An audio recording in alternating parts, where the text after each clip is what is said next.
Amigos de Cara y Sello de ATV+, estamos en vivo y en directo.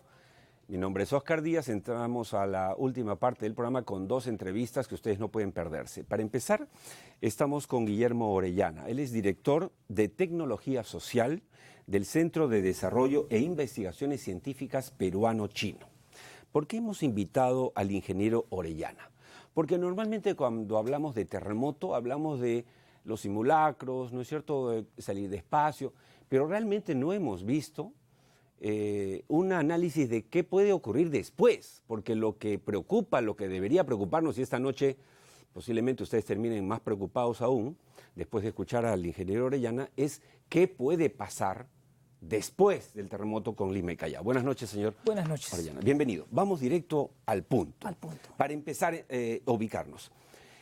Mucha gente que nos está viendo en todo el país o fuera del país cree que lo que se viene es un terremoto parecido al que la mayoría recuerda, el de 1970. La pregunta entonces primera es, ¿eso es lo que los científicos dicen? ¿Que se vendría el terremoto en Lima y Callao parecido al del 70 o al de 1746? Absolutamente no. El INDECI ha preparado un reporte, el 2017, que indica que uno de los peores escenarios puede ser un terremoto de 8.8 grados en la escala magnitud-momento.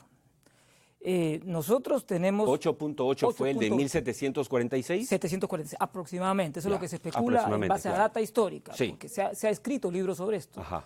Ya. ¿Cuáles fueron los efectos de ese terremoto de 1746? Bueno, tanto el terremoto de 1746 como el de 1687, que ocurrió el de 1687 el 20 de octubre y el de 1746 el 28 de octubre, aplanaron Lima virtualmente y tuvieron como consecuencia, en el primer caso, en 1687, un tsunami. Y en 1687 hubo dos terremotos, uno después de otro. Después de 15 minutos hubo terremotos probablemente de grado 8.5. No se sabe exactamente. Y en 1746 el terremoto fue de aproximadamente 8.8 o algunos especulan que fue de 9 y devastó la ciudad de Lima. ¿Y eso significó qué? Significó que hubo, aparte de los daños, usted sabe que se mide siempre, lo primero que se mide es la magnitud física, ¿no? Pero se habla poco de los daños, el colapso social.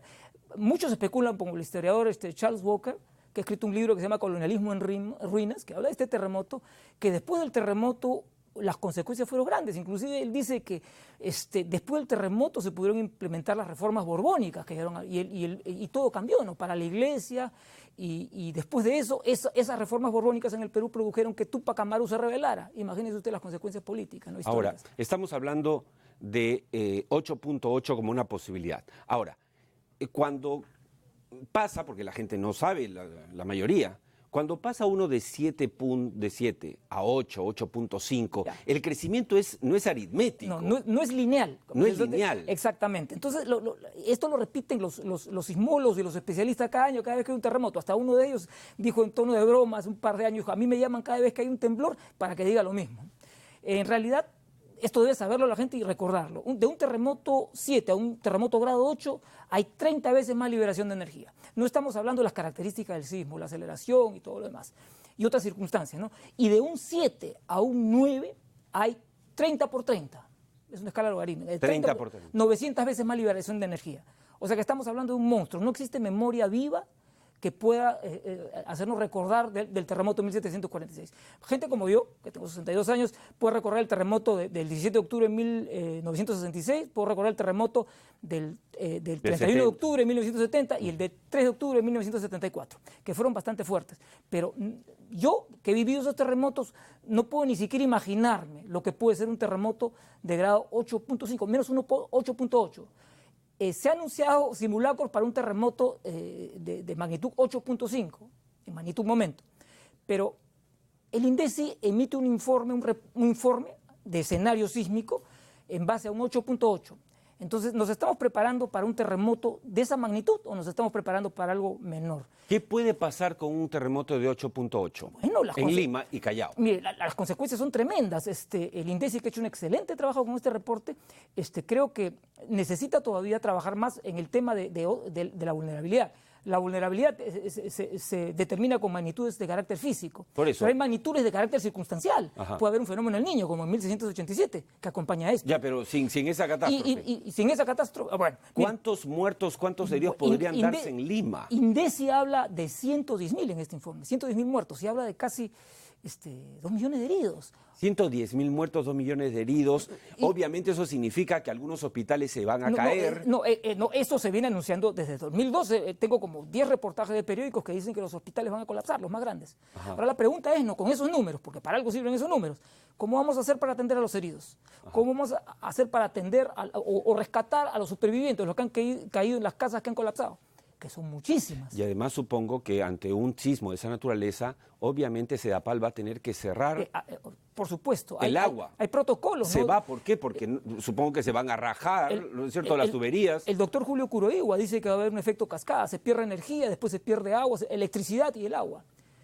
Suministro de combustibles. La gente no está preparada, o sea, es funcionalmente muy vulnerable. ¿Por qué? Porque no se han desarrollado capacidades reductoras de vulnerabilidad en la gente. Es decir, la gente no sabe qué hacer después. Son capacidades que tienen que ser organizacionales, tecnológicas apropiadas y comunicacionales también, ¿no? Para poder propagar este conocimiento. Y no se está haciendo nada al respecto. Yo creo que tampoco se puede manejar desde un solo ente, eso tienen que trabajar las municipalidades. Cada distrito tiene características de carácter social y cultural diferenciadas, ¿no? Ingeniero, de hecho lo vamos a volver a invitar, pero era esta la razón para una reflexión. Usted no ha venido acá como Hajimi a adivinar el futuro. Usted todos los datos que nos ha dado es en base a que hay reportes científicos de instituciones serias, incluyendo el INDECI, que han hablado de esto, pero que nadie pone el resaltador, porque todos nos quedamos en el simulacro, bajen despacio, cuando lo preocupante es lo que viene después, porque si colapsan el agua, la energía eléctrica, la red hospitalaria, el drama va a ser... Y nuestros corredores logísticos van a colapsar. ¿De dónde vamos a sacar comida? O sea, nuestras carreteras, el puerto, probablemente, por el tsunami, y el aeropuerto.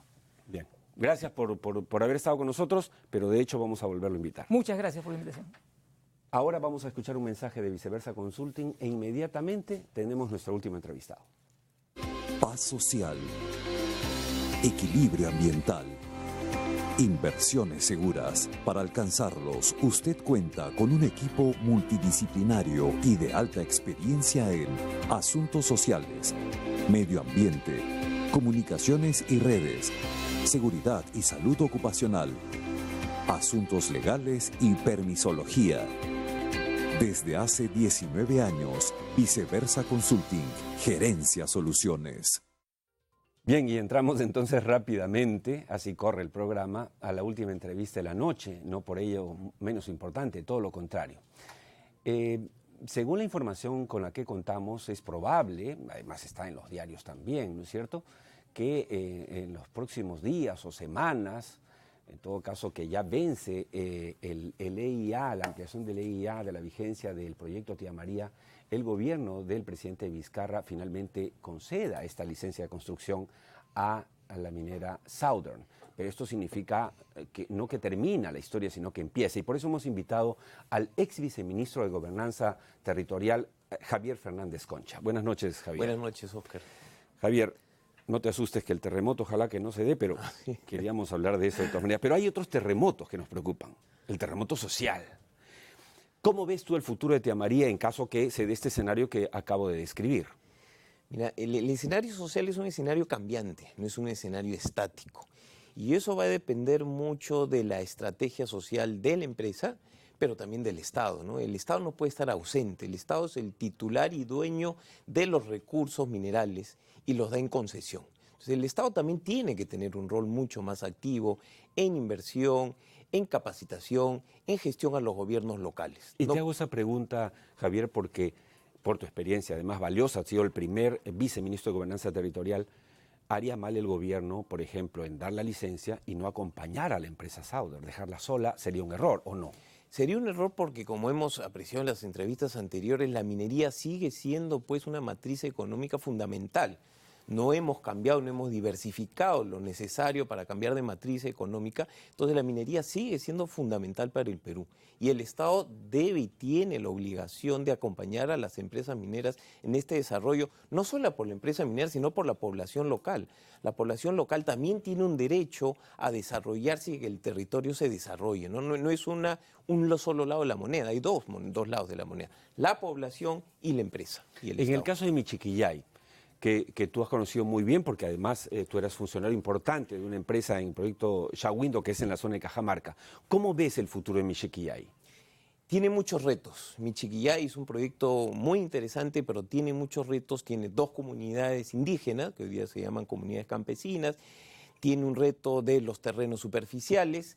Se tiene que evaluar muy bien los anillos vinculados al proyecto, distritos muy cercanos que son eminentemente ganaderos, en el distrito de Namora, el distrito de Sucre. Entonces hay muchos componentes sociales que deben ser manejados de una manera muy eficientemente, tanto por la empresa como por el Estado. Y en el caso de Quellaveco, recordemos que el presidente regional de aquel entonces, Martín Vizcarra, hoy presidente de la República, logró un acuerdo, ¿no es cierto?, entre el gobierno, la región, la empresa Anglo American para el proyecto y la sociedad. ¿No crees que eso es una buena base para el desarrollo futuro de este proyecto que ya se anunció formalmente el año pasado? Claro, Quellaveco tiene otros retos, tiene una etapa distinta.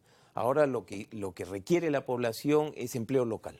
Hay una gran expectativa del empleo local y eso es un reto de la empresa, es cómo capacitar, cómo hacer que la población local pueda tener acceso a un empleo, que es lo que la población requiere.